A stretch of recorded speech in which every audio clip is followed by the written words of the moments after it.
Good evening, everyone. Welcome to the Scary Movie Nights podcast, a bi-weekly podcast where the scares are real, but the friendships are realer. Kind of true for this one, too. Wait, were they all friends at the end?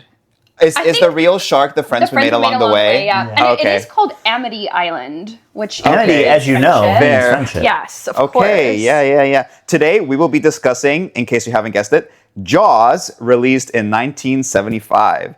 That's Mariana. And that's Joan. And we are your hosts for the night. But first, Mar, we have a returning guest. We do! Yay. Third time, right?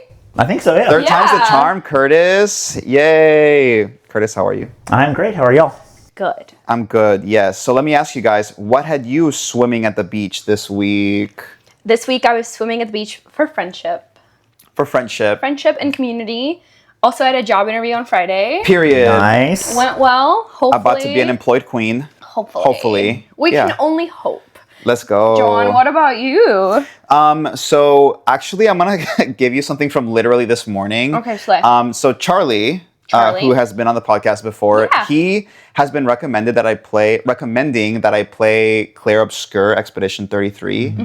Because he says it's like maybe his like favorite game ever. Yeah. And I just started it this morning, and let me tell you, Slay. I'm about to be like locked in, bro. So apologies for all the relationships, etc. that I will be neglecting in the following month or two, I guess. So, not friendship for you. So the opposite of opposite. Mar, not friendship. It's all Claire Obscure from here on out. Curtis, what about you? What had you swimming at the beach? I am happy that where we are living, we're doing fall, which means it's thousands of degrees instead of millions of degrees. So I will take it. Word. It's like you walk out and it takes you 30 seconds to start sweating instead of immediately sweating. Yeah. Yep. It's lovely. My glasses only fog up for like a few seconds when I go outside. There you go. It's period. a chilly 92 degrees instead of a 94. You know what's so ironic though? Like at some point it might freeze.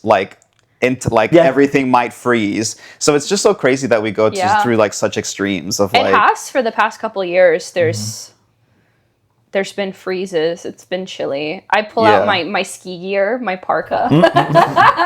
Yep. It's crazy. Yep. All right. Well, enough about that. Let's throw out some chum for Jaws. Yes. Come down here, chum some of this shit. Yeah. Let's chum it up. So we're going to jump into our no spoiler section. So Mar's going to give us a cute little synopsis that she wrote herself. Yeah. And then we'll jump into some trivia and some movie facts. So if you have not watched Jaws, this is a safe section for you to listen to. So take it away, Mar. Yes. So Jaws 1975, which means it was celebrating its 50th anniversary this year. Kind of crazy how time goes, because it feels like the 70s was like, 30 years ago, but it has not been. It has not been 30 years. It's crazy. been 50. So Jaws 1975 is a creature feature thriller following the police chief of Amity Island investigating the presence of a large predator in the town's waters. The water-averse police chief Martin Brody works alongside marine biologist Matt Hooper and shark hunter Quint to catch this predator. I love Martin Brody. Chief Martin Brody, because he's such like a city boy nerd, because you see him, throughout the movie just kind of being like super nervous about everything and not really knowing how to do certain things. He's afraid of the water. It's giving, he is, Which is really funny because then he gives his son a boat for his birthday. Right. Also, money. They have their house, beachfront property. Hello. Their kid got a boat for his birthday. That's crazy. That's what I was thinking when I watched it last night. I was like, I guess we don't know if his wife has a job or not. But like, I was like, man, small town police chief, big beachfront house. Yeah. And giving his kid a boat. Yeah. True. Money. Maybe it's in the best neighborhood. Maybe it's generational. Back when we had an economy. I mean, not the 70s weren't great, but It's government housing. or that. Oh, That's pretty good. Brian just said maybe it's government housing, like the police might have provided the house. That's cool. You know what? That That's a makes good sense. Guys. point. Good for him. Yeah. Still a boat? I guess it's not. Well, it's not a big boat. It was a teeny tiny little. It was a teeny tiny boat. little boat. But I mean, if you have Call it dinghy. A dinghy. A dinghy. Yeah. if you have a house for free or for jobs, then I guess you can buy a boat. Yeah. True. You have some disposable income there. Mm-hmm. Okay. So this movie is directed by Steven Spielberg. He was 26 years old when he signed on for this project, which is freaking insane to me. Everybody feel bad now. I currently do. I'm 26 right now, and I'm unemployed, so that's cool. Yeah. I feel that. I was 33 and unemployed for some time, so I feel you, girl.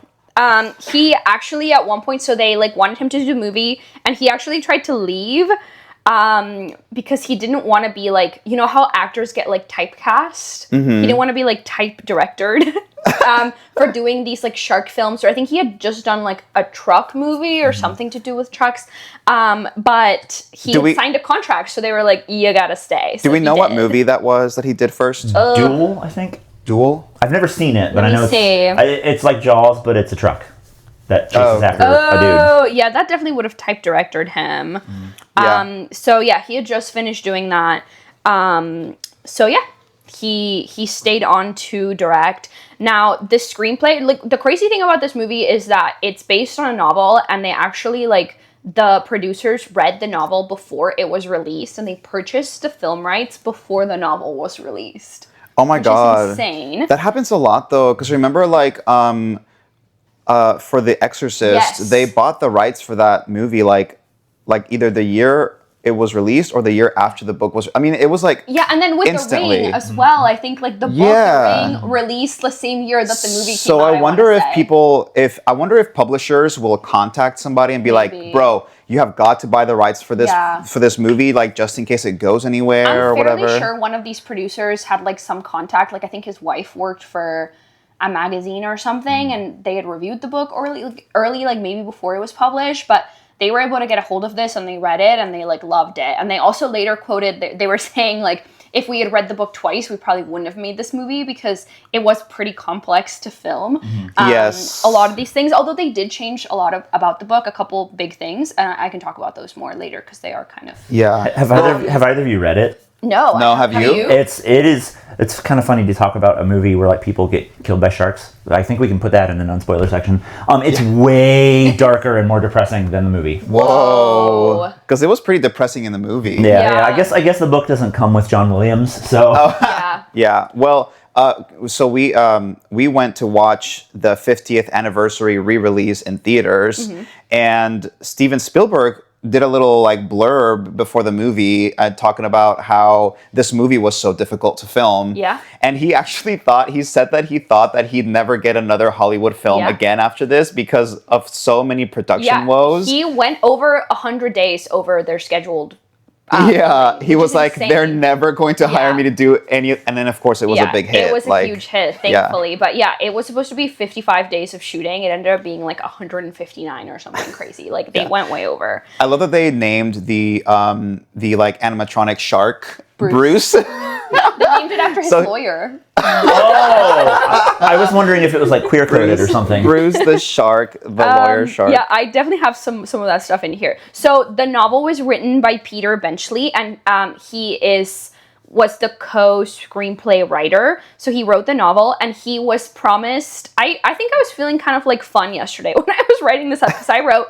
he was promised first draft cease of the script. So he was promised he could write the first draft of the script, and he actually wrote, I want to say like 3 different drafts of the script, and he also got a small role as a reporter in the film. And then our second writer, it was Carl Gottlieb. He was a comedy writer who also played Meadows in the film, and Spielberg had brought him in because he wanted to like bring some levity to the film. So it was pretty like, dark and sad, and so he was previously working on comedy, so they brought him in. And then they made several changes from the novel, so they had some like subplots that they ditched. And then I'm going to leave this part for the spoiler section because this is spoilery. Yeah. The script was rewritten several times by many people, and while they were working on the movie, they were constantly working on the script. Like they would meet up the night prior, and discuss like what was going to be shot the next day, which is insane. Was that like, is the shark working? No, the shark's not working. All right. Yeah. They had a lot of issues with the mechanical sharks that they built. Yeah, they called Bruce temperamental. Yeah. He was a diva. He was a diva. She knew she was the star of the show. She was like, what are you going to do? Film without me? I don't think so. Well, I mean, you're like, well, you built me in fresh water, and now you're going to put me in salt water, so I'm not going to work. And then also, Fair. I'm chained on a railroad track to the ocean floor, and you're just going to drag me across, so meh. Yeah. I think it was valid. I think those were unfair working conditions for Bruce. I agree. I would have been the same way. Yeah, and I wish that Bruce could have unionized at the time. The Shark all the Union. Bruces. Yeah, of course. Okay, so for our cast, so we have Roy Scheider as Chief Martin Brody. We have Robert Shaw as Mr. Quint. Richard Dreyfuss as Matt Hooper. Lorraine Gary, she's Ellen Brody. And I'm 26 years old, so I don't know a lot of these names, nor have I seen them in other films, but Brian told me that Richard Dreyfuss is a really good actor and has done a lot of other good stuff. Mr. And Holland. I take his word for it. Spielberg hired known, so they wanted him to hire known actors, but he wanted to keep, he didn't want to hire like super big like movie stars because he wanted to keep the suspension of disbelief as much as possible. And 9 days before the start of production, they had not yet cast neither Quint nor Hooper. Oh my God. Which is insane. I would have thought those roles were written for them. Right? Yeah, those two. Yeah. It's like 2/3 of your cast for half of the movie. Yeah, yeah. And they did not like each other in the movie, and they did not like each other in real life. And it really comes through, I think. Yep. Yeah, it does. It wasn't. That chemistry, that's real. Yeah. Did I invent it that Robert Shaw was like basically as drunk as his character was? Yes, Yes. he was an alcoholic. Yeah. Yes, he was pretty drunk. Yeah. Okay, so I already talked about this. The producers read the book, and they jumped on that shit even before they published it. They had hired originally a different director, so Spielberg was not their first choice.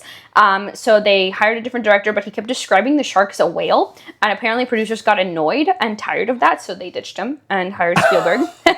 I'm sure Spielberg whale? was probably a little bit cheaper too, because he was, this young, A little newer, director. yeah, but very talented. Yeah. But a whale, how do you I don't know. Now, I think there is a movie called Orca that was aping off of this movie that is about a killer whale. So maybe that guy got to make that one. Maybe. Okay. Yeah, and then, Quint's ship is called the Orca, which is cool.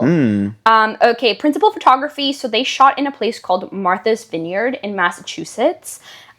They chose it for a couple reasons. They wanted the vibe to be very much middle class, so that if there was like this shark attack, it would like tank the town or the town's economy. And they also really liked it because the shores, it had relatively shallow waters for like about 12 miles into the water. And so that allowed them to like be able to maneuver and use the mechanical sharks. And, I think at some point they had to like sink a boat, or I want to say maybe. I think they sunk it. A boat sank. They sunk it once on purpose. Yeah. They sunk it once on purpose. Yes. And once by accident. I don't think that's too spoilery. Okay. So I don't think so. We're in the So they ocean. also wanted to give the mayor a reason to be so horrible, I guess, So like Yeah. like I feel like the mayor actually is a horrible person, and I feel like they were really shooting to make him more like ambiguous, but it totally did not come off that way. He came off terribly. On my first watch, I was like, I hate this guy. This is where Mars anti-mayor. hatred, anti-mayor sentiments come from. This is where it originates. Jaws. This is where it originates. We do need to carve out an exception for his blazers. He has the best blazers. Yes, he was serving. It's giving like Soda Shop Part 10. Yes. Yes. Do you know what I mean? Like shooby dooby doo wah. Yeah, it's definitely giving that. So giving that. That's And I love that he wears the anchor one twice, so it's probably his favorite. Yeah. Right. I'm like, Oh my god, it's 4th of July. So, if I had a blazer with anchors on it, I would wear that. Yeah, it's like and I wear if it I to the were grocery mayor store. of a beach Town. town, Yeah. I would absolutely have, for sure. the wear to go with it. In the scenery as well as the war. Okay, so this is from Wikipedia, which I trust as a source, but then I was watching the movie, and a lot of people are actually wearing red, but apparently Spielberg had asked that they not use red in the scenery or the wardrobe because he really wanted the blood to stand out as much as possible. But in those beach scenes, there's hella people wearing red trunks, and one of the victims is wearing red. Okay. So I don't know if that was like part of it.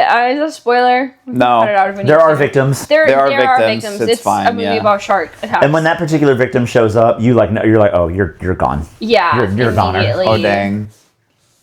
Okay. Initially, they wanted to train a white shark. Shut the front door, bro. Yes, Wait, are white sharks trainable? I don't think so. I don't think there are any trainable sharks, to be completely I was like, honest how do with you train a shark, bro? like I understand training like dolphins or orcas. Like they're like they're smart, you know, but like sharks are, I feel like sharks really are they're just on a completely different evolutionary branch than food, dolphins and orcas, reproduce. which are mammals. I would think you could train it in as much as you could put some bloody chum in the water and it'll go eat it. Yeah. Right. They did use some shots of real white sharks. And by the way, I wanted to add this. So technically, they are simply called white sharks, but the name Great White Shark became used more after the release of this film. Although it was also used around, I want to say around the 18th century by sailors and whalers, because obviously these sharks are really massive. But before this movie, so before 1975, they would have just been called white sharks by the general public, which I think is interesting. Also, I think this movie did a lot of terrible things for sharks. I have to add that we kill many more sharks than sharks kill humans, and justice for them. So who should be afraid of who? They should be afraid of us for sure. I also love sharks. So. Sharks are fun. Also, the shark in the cover of the film and the book, which I think the covers were made by the same artist, but it's actually not a white shark. It's a mako. Oh. No, it's a mako. Tiger shark. Oh, what? I think it's a different shark. I'm pretty sure it's a mako, which is a very different, much smaller shark. There's this movie called Under Paris. Have y'all seen it? It's on Netflix. No. Oh my god, it's about makos in like Paris like floods, and there's sharks in Paris. It's so good. It's so cheesy. I loved it. Is it like Sharknado?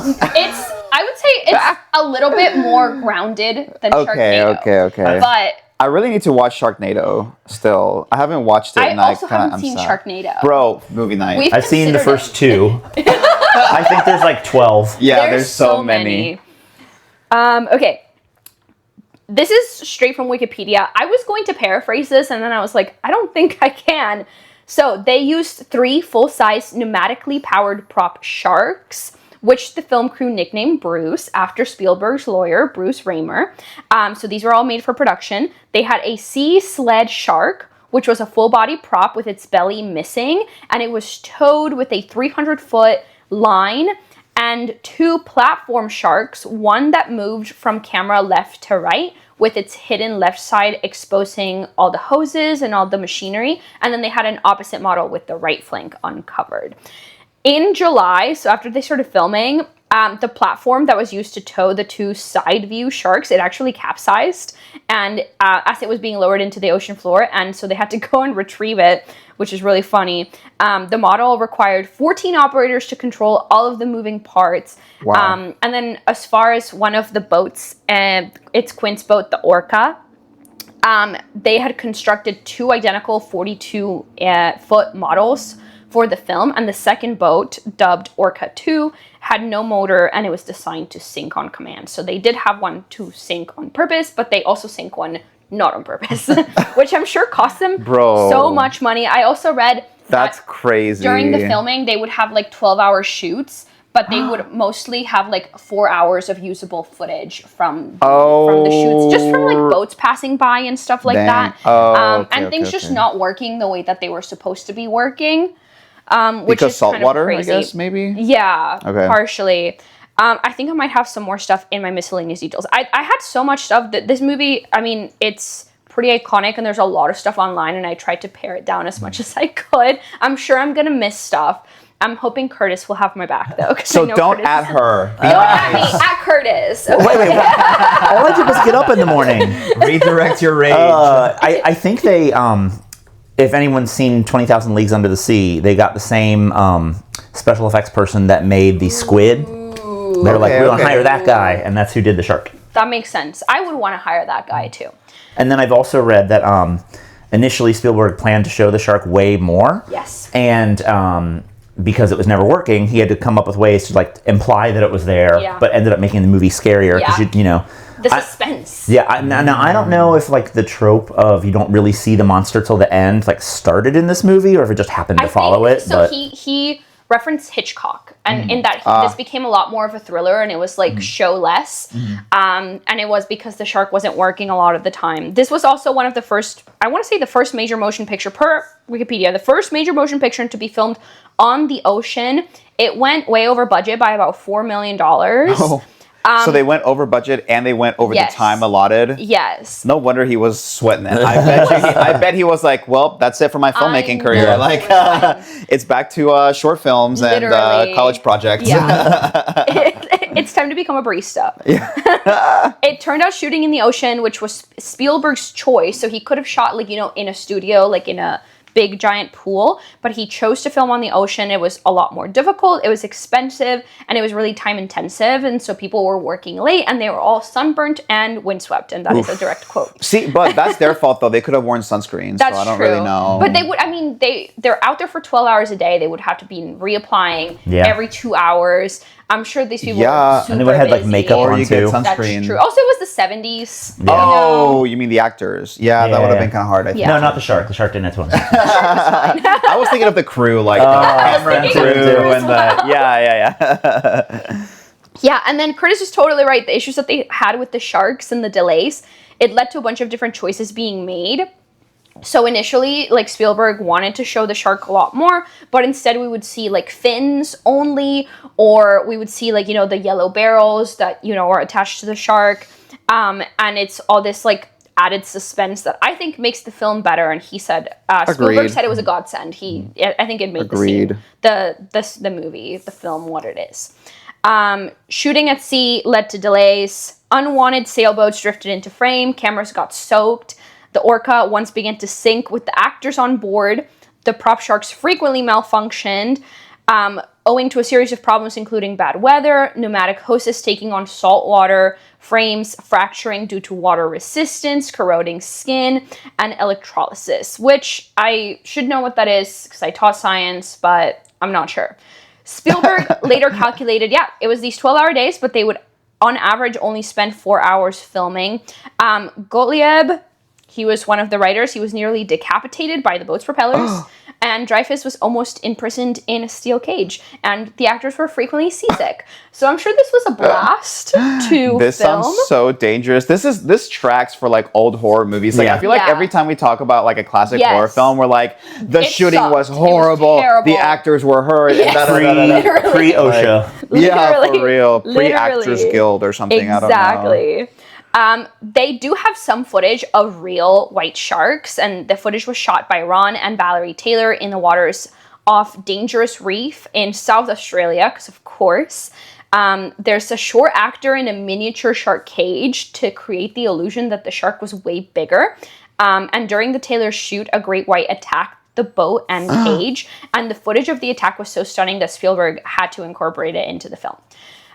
Principal photography initially was scheduled to take 55 days. It did not wrap until October 6th of 1974. It took them 159 days, which is crazy. I have some added parts that I'll come back to. I highlighted them because they have spoilers. Now, our composer here, gotta talk about him, John Williams. He composed the score. It earned him an Academy Award, and it was later ranked the 6th greatest score by the American Film Institute. Whoa. So, of course, we have the iconic... it's pretty iconic. Fantastic. Iconic, literally. And Spielberg said that it made the film, and without it... I mean, Curtis right here, he's a former band director, so I'm sure he knows a lot about stuff like this, And I've also either read or seen on behind the scenes where, like, when he was pitching the theme, he like went up to the piano and was like, boom, and people were like, that's it? Yeah. And he's like, yeah, boom. But once they got, the basses and the cellos doing it, it fell into place. Yeah. Now, the opening scene of the film, we have this kind of teenage girl and guy, and they're gonna go skinny dipping, and so... in order to achieve the effect of her being dragged around the ocean by the shark, which, by the way, also, she was a model, so they cast her because she was a model and because she was willing to be nude in the scene. In a PG movie, which is insane to me. It's crazy. Also, Body is Tea, just want to add. To achieve the effect of her being dragged around the ocean by the shark, she was attached to underwater ropes, and 5 crew members on either side would pull her left and right. And then Spielberg wasn't happy with her screams, like, the live screams, so they re-recorded her in post-production, and they would pour water in her throat to achieve the gargled sound. That's crazy. That they were waterboarding this poor girl. That's crazy. Like, this is what I'm saying. So I don't know who this is for. This is probably for no one, but I was obsessed with this movie in high school, and so we had taped it off of like TNT or something. And so like before they would go to commercials, they had like little behind the scenes interviews, and I just remember like they interviewed this woman, and she was just like, yeah, she's known for this and like nothing else, and that I'm aware of. And she would do the interview just to me. She's like, they had these big pylons on the beach, and they would drag me to one side and drag to the other. And this is how long ago this was my girlfriend at the time and I were obsessed with this movie. And so I would like then like irritate her. I'd be like, we'd be like walking to math class. I'd be like, they had these pylons, and she'd be like, shut up. But that's for you. You know who you are. That's amazing. Shout out to you. Alrighty, now these are some of the deviations from the novel. I don't think these are. Actually, I'll read carefully just in case some of these have spoilers. But I'm nearly at the end. We can also save it for the. That's true. Let's save them. I can save it. Yeah. Dreyfuss and Shaw, so they played Quint and Hooper, did not like each other. They, I think, got into physical altercations during the shooting, which is kind of crazy. Did they film those and put it on the... Because honestly, yeah. Now for the release and reception, so this was a super mega blockbuster hit, the first summer blockbuster, arguably. It grossed a record of over $21 million in its first 10 days. Sheesh. And its original budget was it ended up being about $9 million, which is kind of insane. Is that in the 70s or is that converted in the to 70s. Like today? Oh, wow. In the 70s. So it's a lot more than that. It grossed $470 million worldwide in the 70s. Okay, let me convert this while you talk. It's in the billions, I want to say. Then our Rotten Tomatoes score is 97%, which, yes, it absolutely deserves it. This film was just so good. What is it? It's 832,500,000. Okay, that's the one. That's the one. But that's the 100 million. Oh, that's the one. That's the 100. Yeah. 470 mil today. That's crazy. Yeah, it's insane. 832 million today. Damn. What would the 470 change to? 470. Because it made 470 million worldwide. Shoot, hold on. In the 70s.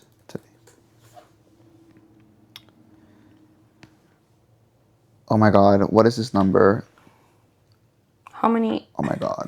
How many decimal points we got in Me there? trying to read. Oh, 3 billion. 3.9 billion. Oh, sorry, 3.9 billion. So almost 4. Yeah. It went crazy. Dang. Yeah. That is it for my no spoilers. I have some additional stuff I would love to add, but it has spoilers. All right, now we're moving on to our spoiler section. So if you have not watched this movie and don't want to be spoiled, pause the podcast, go watch the movie, and then come back and listen to the rest of the podcast. You've had 50 years. You've had 50 years. Girl, it's even in theaters. Okay? Yeah, literally. So get it together. And we're also going to spoiler Duel, which I've never seen, but I'm going to spoil that too. So go watch Duel. Perfect. If you haven't seen Duel, beware. Yeah. Okay, so I'm going to talk about the deviations from the novel, and then I'm going to talk about the last deviation that they took from the novel. So in Benchley's novel, Hooper has an affair with Brody's wife. Whoa. Yeah. And Brody doesn't know about it? I don't remember. Or does he know about it when he goes on the boat? Does he? He's killed by the shark when he goes down in the cage. Spielberg thought this plot thread unnecessary and made Hooper unlikable, so he removed it from the movie. Yeah, he's a douche in the book. He's such a sweetie in the movie. He's still like really rich in the movie. He's really rich in the movie, but he's like really like rich, like holier than thou, better. They really play up how unhappy. Screw the rules. I have money. They really play up how unhappy that Brody's wife is, that she doesn't get to be an islander, she's not welcomed, and she's married to this like lowly cop from New York City, and then here comes in this rich playboy. Oh my God, so there's all that drama. Yeah, you didn't see that in the movie. That's crazy. It's just funny because they could have done that because in my opinion, Roy Scheider and Lorraine Gary have like no chemistry in the movie. I think I agree with you. Yeah. But I like her a lot. No, I like them both. They're both good actors and they both play their roles well, but there's like whenever they're trying to be like lovey-dovey, like they're on the beach and he's tense and she's like, let me give you a massage. And you know that massage feels like skeleton fingers. And she's like, that's it. And she's like, she needs to take a class. Yeah, like you want to get drunk and fool around. She's actually hilarious because I think he's like all concerned about his son going on the boat. That part's funny. Yeah, I love that scene. And she was like, "Oh, he'll be fine." She's like, "It's fine." And then she looks at the picture in the book and she's like, Michael, hurt your did you hear your father? Get out of the water! Get out of the water now! Literally, that's so relatable. The other thing about this is my high school obsession with this movie. It's already like one of the most quotable movies ever. But that tape that I had off of TNT, that VHS tape, so kids, that was the thing that you put in a VCR and you could watch the thing. "What's a VCR?" Yeah, exactly.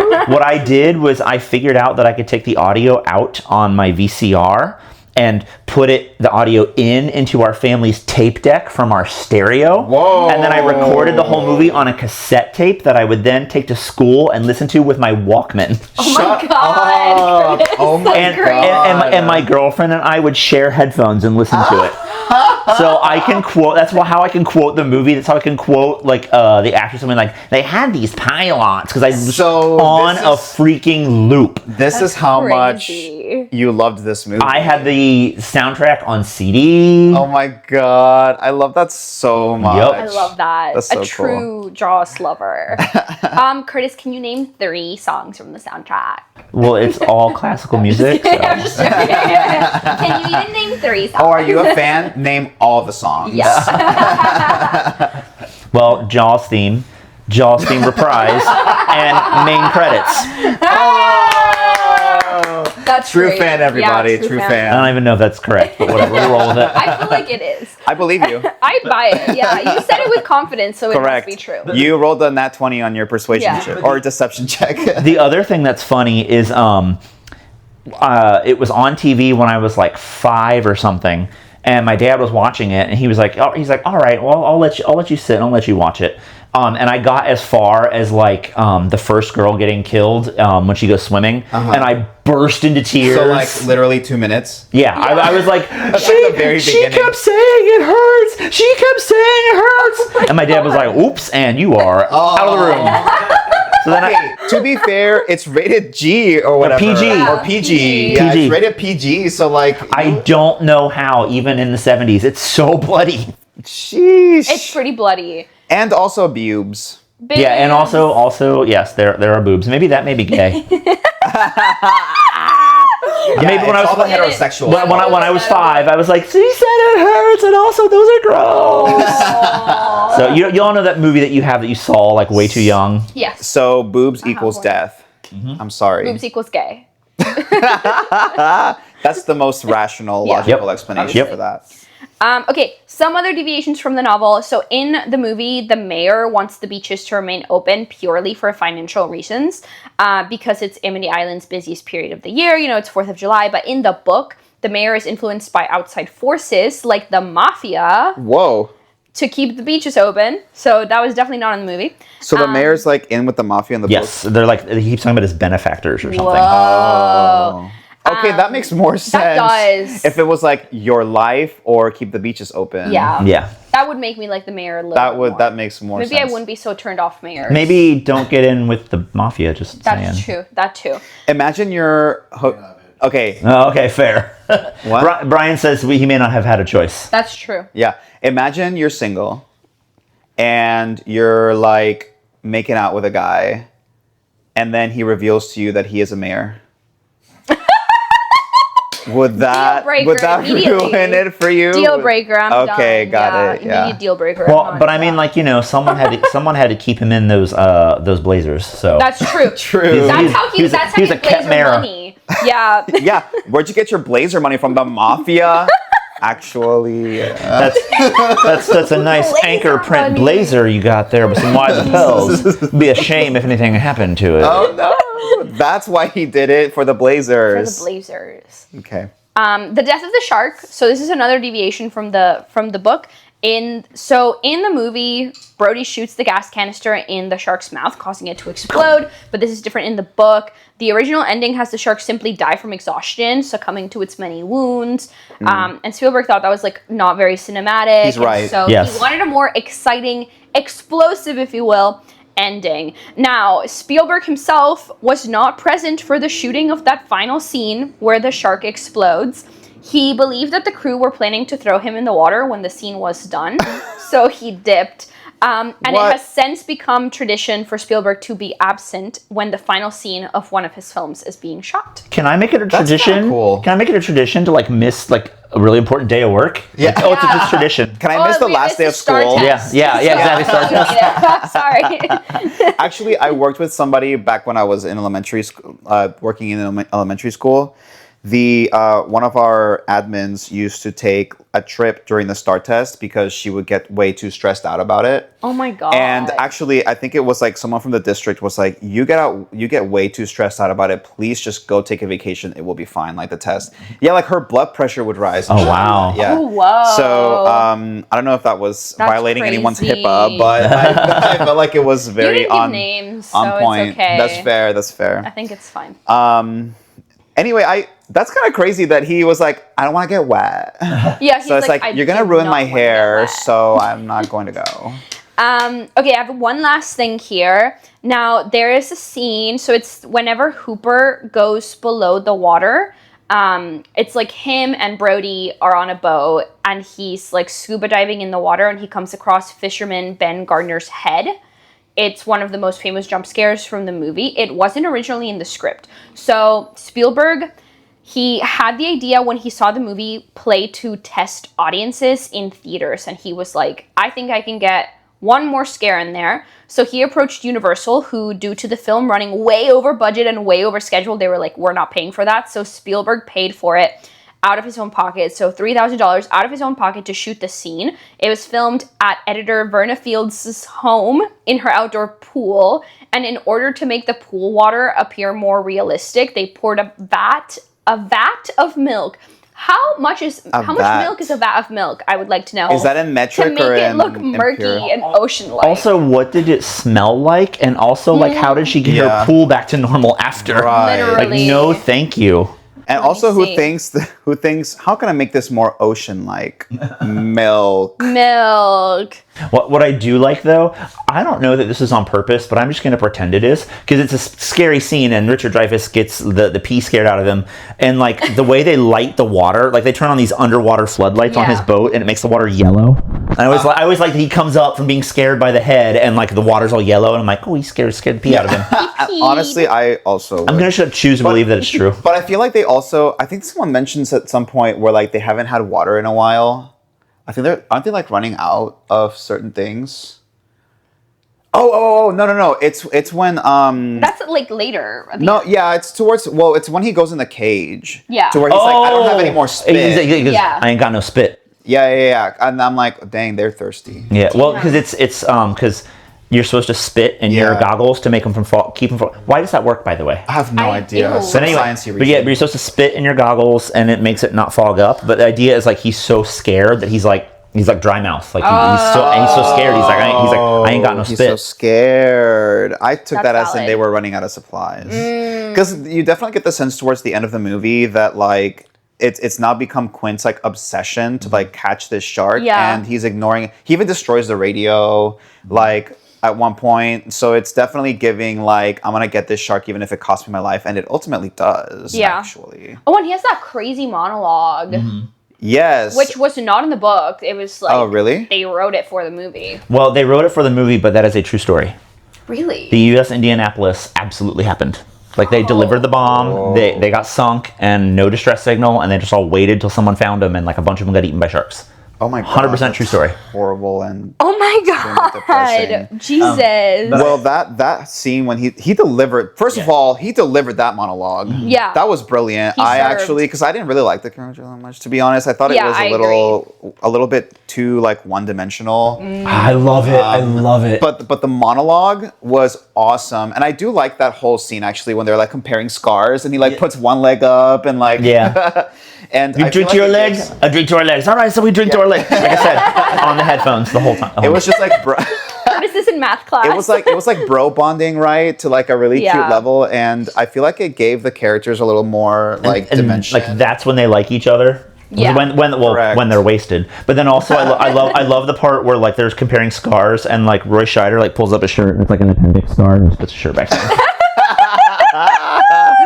I love him so much. I identify with him because like I am the city boy. That's like I don't know how to tie a knot. What is that? And then like when I he's try, trying the knot, he's like, it just Eel comes out of the cave, goes down in the hole, goes in the cave again. Not too good, is it? freaking Curtis, he really does. Can you quote the movie from beginning to end, basically? In high school, I probably could. But no, one of the city boys like, you got city hands, Mr. Joan, but count money all your life. Yeah, correct. I'm not talking about medicine, I'm talking about sharks. That's all I do is I count money. Okay, Money. That's all I do every day, all day. I wish I counted money all day. I count it going out. Yeah. Mara, those are the spoilery Those fun are all facts? the spoilery fun facts. That's fun. I kind of want to read the book now. Yeah. Actually, should we read that? Yeah, after you read. Okay, so Loki, Mar, Logan, Brian, and I, like, I guess sort of started like our own little book club, like the four of us. We're reading Andy Weir's Project Hail Mary right now, but maybe the next one should be Jaws. Yeah, that'd be fun. That'd be fun, right? Okay. Okay, so what did y'all think of this movie? Let's start with just like our spoilery opinions. Curtis, you want to start? I know you have a lot of thoughts. I recognizing that like movies at that time could go at a different pace, so it is like long and slow. And at the time, it would build dread. Now people can be like, oh, it's boring because it's not like a TikTok video. But that's exactly where I'm at, by the way. Yeah. Oh, that's where we're like all broken. I have an attention span we're all of broken. about an Instagram reel. Yeah, but I like that. I mean, it is like a cheesy B horror movie. It is a really early movie in Spielberg's career, but like even then, you can see like some of the composition of the shots is just gorgeous. Like, they make like a rundown island town look gorgeous. Like the shots of like the sea and the horizon line and like it gives me beach envy. Yeah, and boat envy. I love how there's these scenes where you have like our characters like. They have dialogue, but in the background you have the ocean and there's people in the ocean. And like the whole time in those scenes, I'm just like looking at behind. And so is Brody. Like who's gonna get Yes. right so is Brody. Yeah, he's at the beach like and shaking. And he's like, stop massaging me with your skeleton fingers. Yeah. Like, honey, you're terrible at this. Yeah, and I also love our second booby sighting in the movie is Harry when he comes out of the water like he's like swimming, and he's like, and then he comes up and complains, and then he's like, that's some bad hat, Harry. He's got like a little old man boobs. What? Okay, I will say this is such a long freaking movie. It was long. It's like 2.5 hours. I think it's really just like 2 hours. No, it's more than that. You got it, Joan? Yeah, it's 2 hours and 10 minutes. See? Oh, sorry. I was like 5% more right than you were. Like 5 minutes of that is the credits at the beginning of the movie. Yeah. Whatever. All right. Anyway, for like, yes, it is. Like, I will admit that I've watched or attempted to watch this movie like 3 times, but there is always at some point, and it's always the same part actually that I fall asleep at. It's when like they're about to go up to Quint and like talk to him about like getting the shark out, because I always fall asleep and suddenly they're on a boat. And I'm like, where did everyone else go? What happened? That's like I love like when we get on the boat, like all right, and now the movie begins. No, that is definitely, you're absolutely right. It's definitely. And I love like the strokes of luck they had with all their bad luck. Like there's like shooting stars in the movie that they happen to capture that are just there. Wow, that's awesome. Yeah, we did see one of those actually when we were watching the movie. It was just like caught them in the frame. They're like, I guess that's a take reason. That's awesome. That's so cool. Good luck. And I love all of like the bit players in the movie. I can't tell if they're doing a really good job of being like rednecks and bumpkins, or they're just like not the greatest like bit part actors, but like there's some of their delivery is just amazing. Like what kind of shark is that? What kind of shark? Tiger shark. No, that's definitely like the comedy humor that like Spielberg wanted to include in that, because you're right, like it's all like the background talking. It's just like, oh my god, these people have no idea what's going on. Speaking of like those scenes where they first catch the tiger shark, and then when you have the woman whose son died come up to him and slap him, I feel like he did not deserve to be slapped.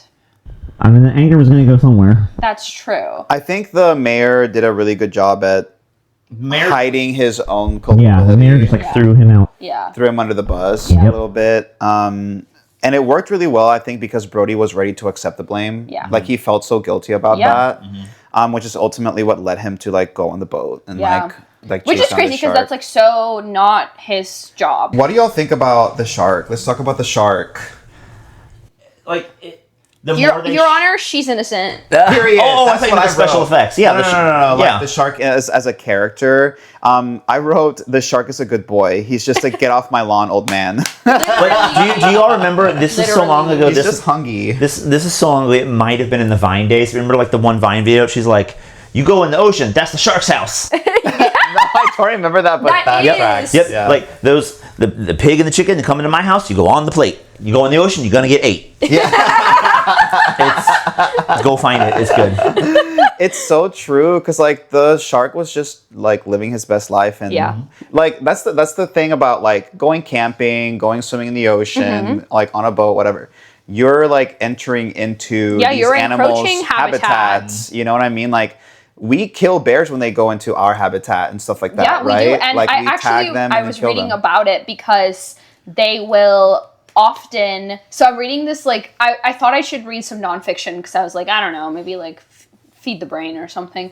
And so I got this book. It's called Fuzz, and it's about when like nature breaks the law. And the first chapter is called Mall Cops, and it's about the people that investigate people that have been mauled. And they use like DNA evidence from like the bear's fur, and they actually apparently carry tampons with them because when they shoot the animal, they plug the hole so that it won't contaminate any DNA from a person that might be on the bear's or animal's fur, like a cougar.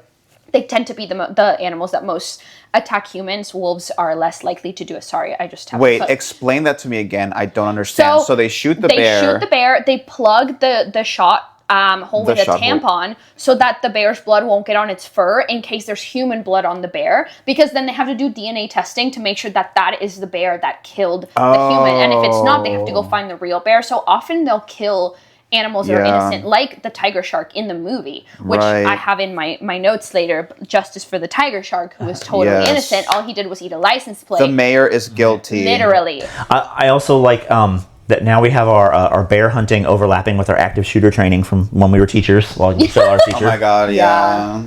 I was in an active shooter training once, and they talked about have like tampons in your in your go kit, and all the men in the meeting were like.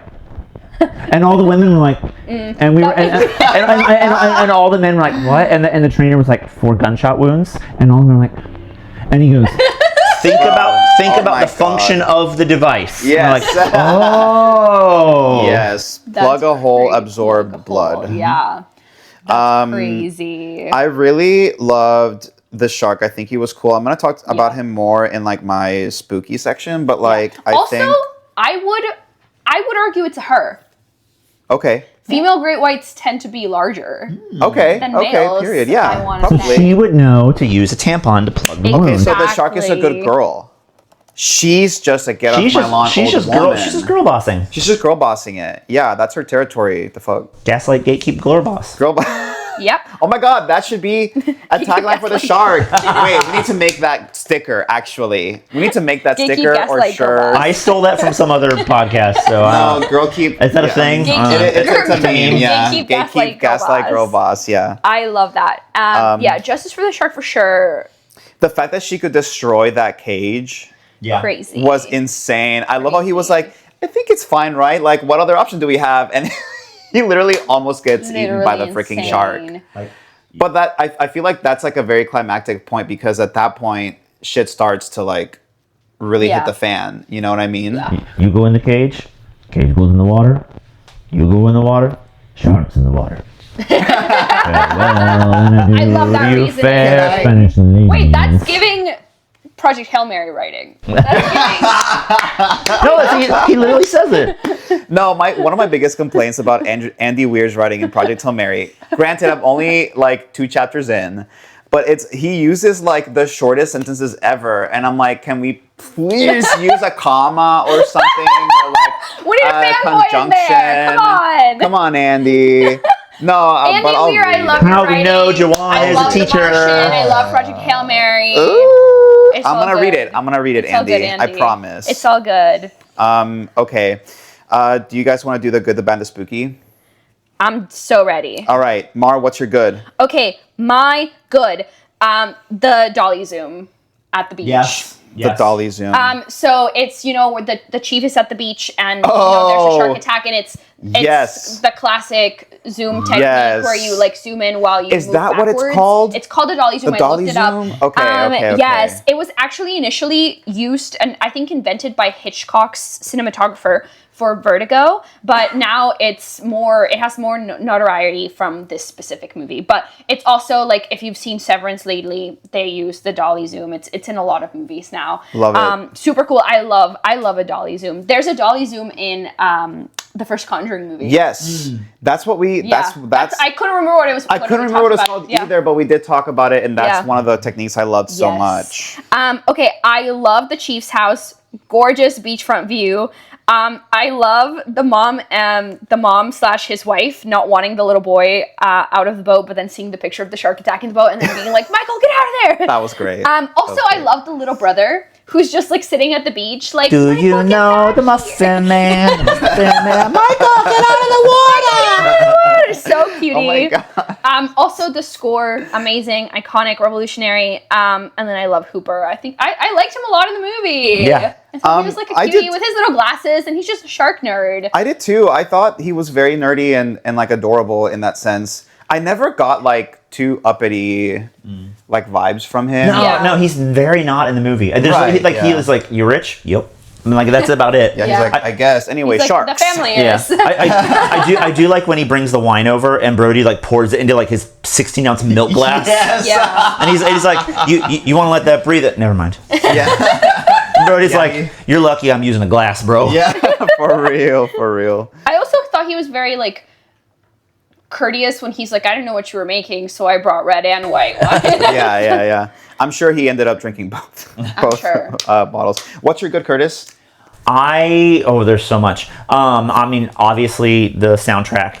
And it's really weird because we don't hear a lot of soundtracks like that these days. And even like tonally now, some of it hits us weird.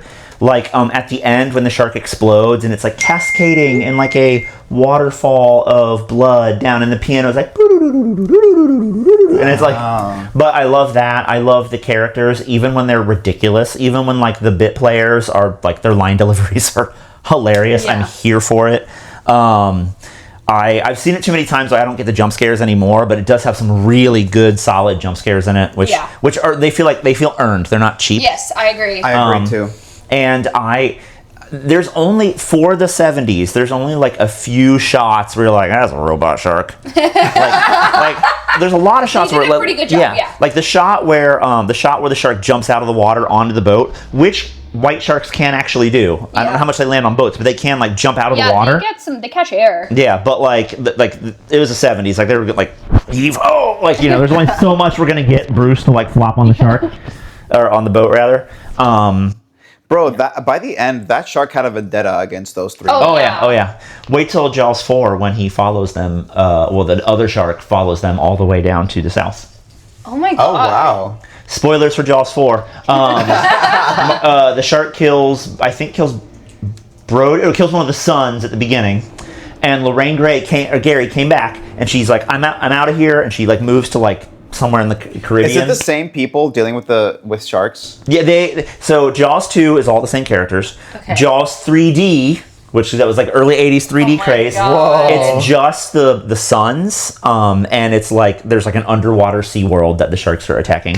And then Jaws 4 is like, this time it's personal, and like it's all like the wife, and like she's a widow now because Roy Schreider was like, no, I'm not coming back for Jaws 4. But like she goes to the Caribbean and meets Michael Caine, and they start having a thing going, and they figure out it's the same shark because this time it's personal. Oh my god! And in that movie, the shark technology. Wait, they blew up the shark. Well, so the shark at the beginning of Jaws 4 follows them all the way down to the Caribbean. Okay. And like somehow the shark got faker. Like they didn't have any money, so it's just like a rubber shark, and they just like a guy with a rope. That sounds incredible. The shark roars, and it's in the water. And one of my favorite quotes about it is Michael Caine, amazing famous actor, he's asked about like, you were in Jaws 4, why? And he's like, I've never seen it. I hear it's terrible. I have, however, seen the edition on my house that it paid for, which is wonderful. Period. Nice. So that's I digress. But the first one, yeah, like it's classic. Awesome. Joan, what about you? I love the scene in the boat where they're bonding over their scars. I did write that down for my good because it really like some of their characters seem a little too like one-dimensional, and then this gives them a little bit more depth. And Quint's monologue, like I was locked in for that, bro. I was like the entire time. I only understood about half of what he said, to be fair. Yeah. But I like could feel the emotion. I feel like that was a really good scene. The writing is A+. I really like actually the way they adapted this, and I love how isolating it is at the end because it's just 3 dudes on a boat. Yeah. And then the boat starts having like mechanical issues. Yeah. Which solves the problem of why don't they just go back in? Exactly, yeah. And then they end up having to paddle, you know, like they're on this like wooden plank or whatever, and they have to like paddle back to shore. I was like, girl, do you know how far that is? Yeah. Also like the tide, also other sharks. Like like it's not like you just it's like the tide, also you defeated the They're gonna be so boss shark. sunburnt. Yeah, literally, I'm like, you know what? It's okay. I'll suspend some of that disbelief. Yeah, it's fine. I also I wrote this, and now I'm like, past Joan must have been like at least 2 more brain cells smarter. But the power of the well-meaning and well-informed few to prevail over evil. Whoa. Because like I really felt like the shark was a little bit of a metaphor for like bad, like science wins, like evil. Yeah, like it. Take note. Science wins. Science wins. I think it hit especially hard now because, like, you know, the people who were originally trying to attack the shark, they were just going out there and just being like, there's a shark, and like any shark was the shark, right? Yeah. But like these guys came in and they were like, let's do it this like intelligently. Like, let's study the shark, let's identify the shark, let's track the shark. Let's get our vaccines. Oh, sorry. But I just felt like these 3 guys were doing it for the right reasons. Whereas everyone else was just doing it for like the prize money. You know what I mean? So I felt like that was a little bit of an analogy there. I don't know if that is reading into it too much, but that's kind of what I got from it. What's your bad, Mar? The nails on the chalkboard. Bro. That was horrible. Rude. Hate that. That's like the that. best I think that sound has ever been captured. God, I can't do it. And it was so long too. It was. I literally like turned it off. Like I muted my TV because I can't do it. Also, the bad, not believing scientists. You know, and also the killing of the innocent shark. R.I.P. the tiger shark. Yeah, that's my bad. Curtis, what about you? Yeah, I mean, like a couple of the effects haven't aged well. Yeah. Like I don't have a whole lot to complain about. I don't know if it's like the bad of this movie, but like the bad of. I was like, oh, it's not safe. Let's open the beaches. It's not safe. Like, get in the water. Take off your mask. Go out to eat. And I was like, oh, unresolved. Yes, the capitalist industrial complex. I was like, oh, oops. Or the mafia. Yep. So or the mafia. You know, sometimes interchangeable. Yeah. So, you know, I was like, oh, there's more COVID trauma apparently. Whoops. For me, just the length. That's it. No. I mean, I feel like he did a good job. Like the movie had to be as long as it needed to be. Yeah. I just have the attention span of a bird. So it's your fault. So it is my fault. Okay. Yeah, you're right. Correct. Noted. And I know that some people complain about blowing up the shark at the end. I don't care.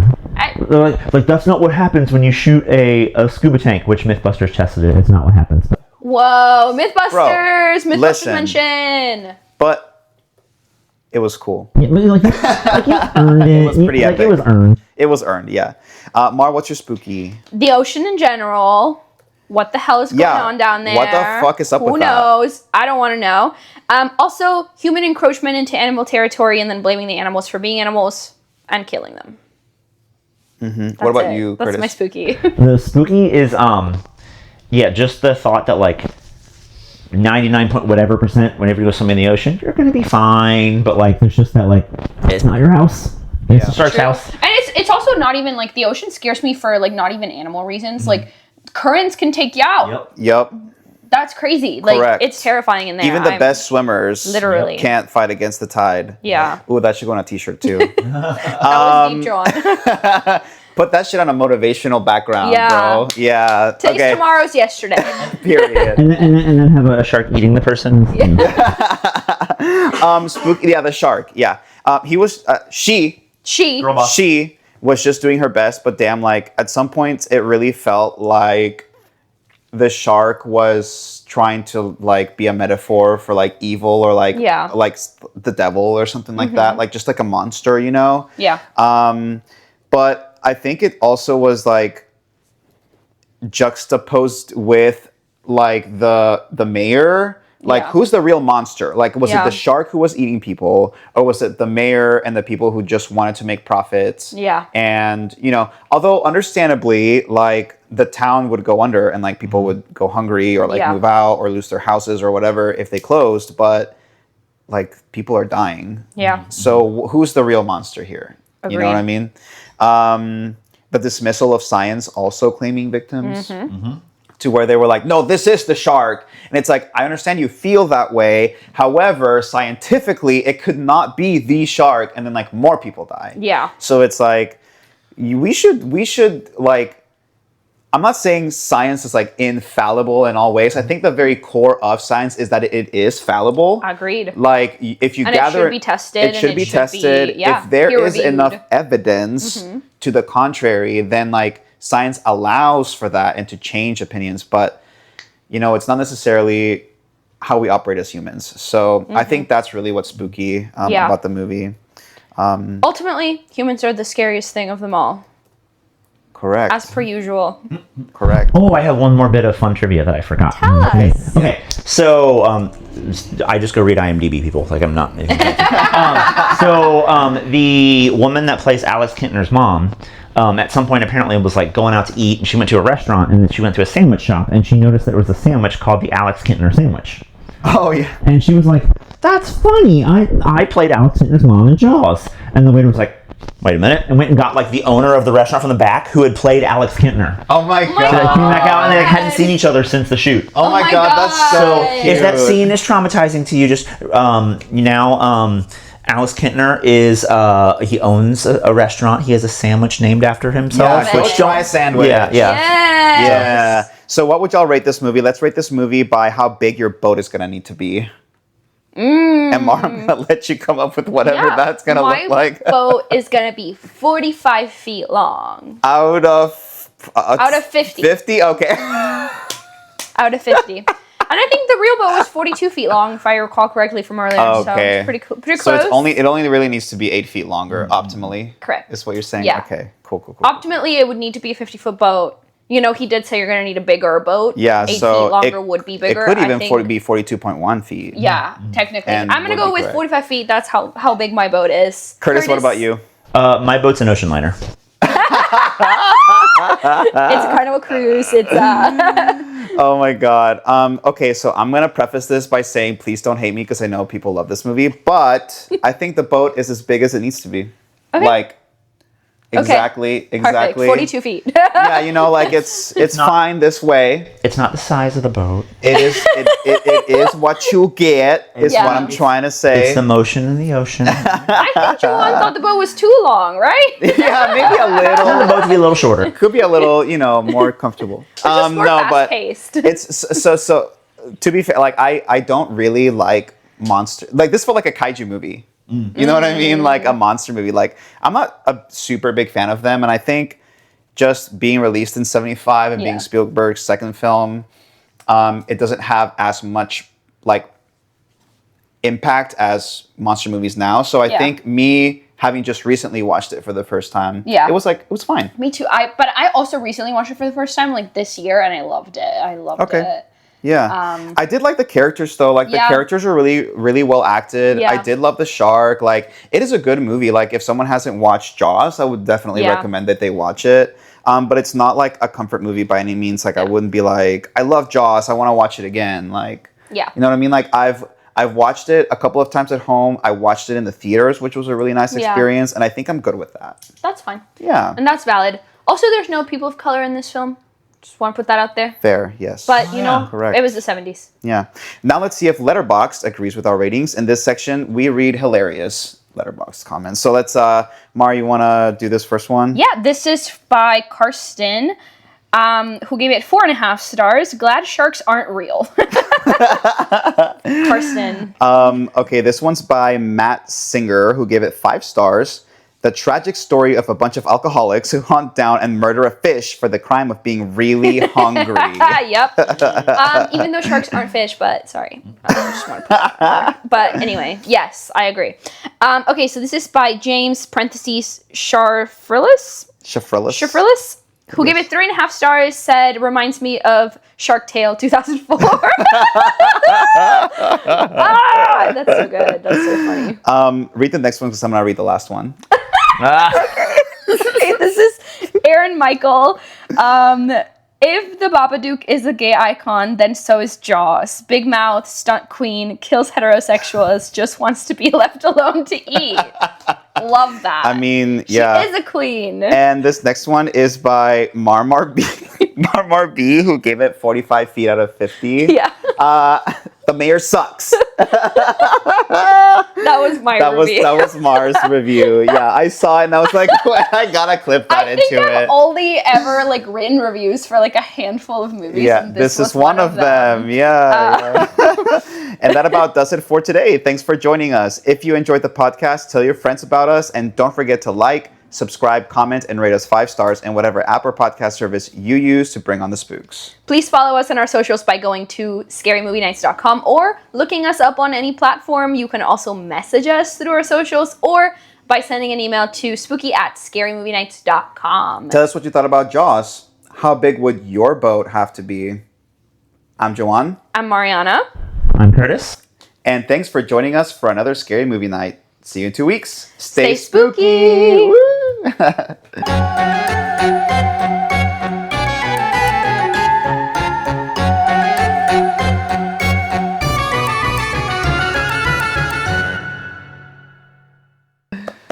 Yay. Excellent job, everybody. Yay. Okay, I'm Baby, you wanna stop? ending the recording. Yard.